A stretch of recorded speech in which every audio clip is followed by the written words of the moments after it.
അവനല്ലേ? ഇവനെ തന്നെയല്ലേ നമ്മൾ നോക്കിക്കൊണ്ടിരുന്നു. പണി എടുക്കത്തില്ല ഇങ്ങനെ. നീ മനഃപൂർവ്വം അല്ലടാ കയ്യിലിട്ടിട്ട് വന്നത്. നമ്മളിവിടെ പണിയെടുത്ത് ക്ഷീണിച്ചു. വായിനോട്ടോ. അല്ല, സ്റ്റോറി ഐഡിയ പറയാം. നമ്മള് കൊറേയല്ലേ കഷ്ടപ്പെടുന്നത്. അതിന് എന്റെ ഇല്ലാത്ത ബുദ്ധിയിൽ ഒരു ഐഡിയ തോന്നുന്നുണ്ട്. അത് കൊടിമാരല്ലേ? അല്ല, ഈ ലോഗോയ്ക്കകത്ത് കുറെ പ്രത്യേകതകളുണ്ട്. എന്താന്ന് വെച്ച് കഴിഞ്ഞാൽ 64ാമത്തെ കലോത്സവം. ഈ 64 എന്ന് പറയുന്ന സംഖ്യ 64 കലകളുടെയും കൂടെയാണ്. അപ്പൊ ഇത് രണ്ടും കൂടെ ഒരുമിച്ച് വന്നോണ്ട് കലകളെല്ലാം കൂടെ ഉൾപ്പെടുത്തിയിട്ടാണ് ഈ ലോഗോ ചെയ്തേക്കുന്നത്. നമുക്ക് ഇവിടെ വരുന്ന ആൾക്കാരോട് ഈ ലോഗോയ്ക്കകത്ത് എന്തൊക്കെ ഉണ്ട് എന്നവർക്ക് അറിയാമോ എന്ന് ചോദിച്ചാൽ അങ്ങനത്തെ ഒരു സ്റ്റോറി ചെയ്താലോ? നല്ലൊരു ഐഡിയ ആയിരിക്കും. എന്തായാലും എല്ലാവരും അവിടെ നിന്ന് ഫോട്ടോ എടുക്കുന്നുണ്ട്. അപ്പൊ അവരോട് നമുക്ക് ഈ സാധനം ചോദിക്കാം.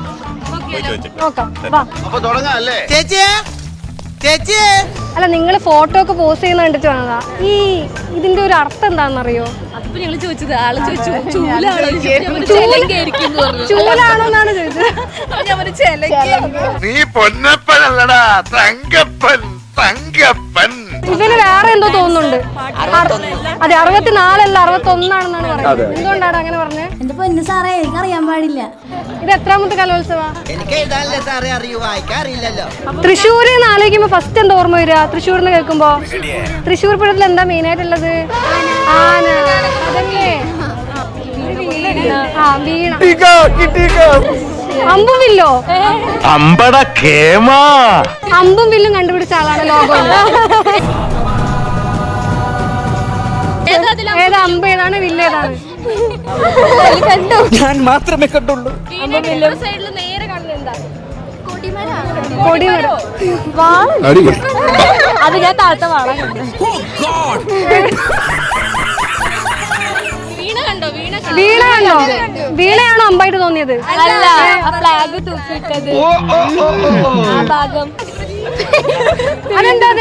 ഉറി കണ്ടുപിടിച്ചിട്ടുണ്ട്. അത് കഴിഞ്ഞിട്ട് സൈഡിൽ കാണുന്നുണ്ടോ? ചെറിയ മുത്ത് പോലെ കാണുന്നത് എന്താ?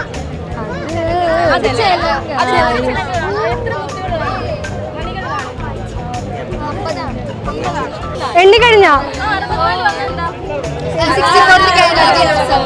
എത്ര കലകളായി ഇപ്പൊ ഈ ഇപ്പോഴത്തെ കലോത്സവത്തിൽ ഉൾപ്പെടുത്തിയിരിക്കുന്നത്? 64.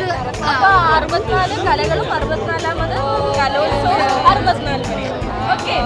ഇപ്പൊ ലോഗോനെ പറ്റി മനസ്സിലായോ? എന്തൊക്കെ മനസ്സിലായി?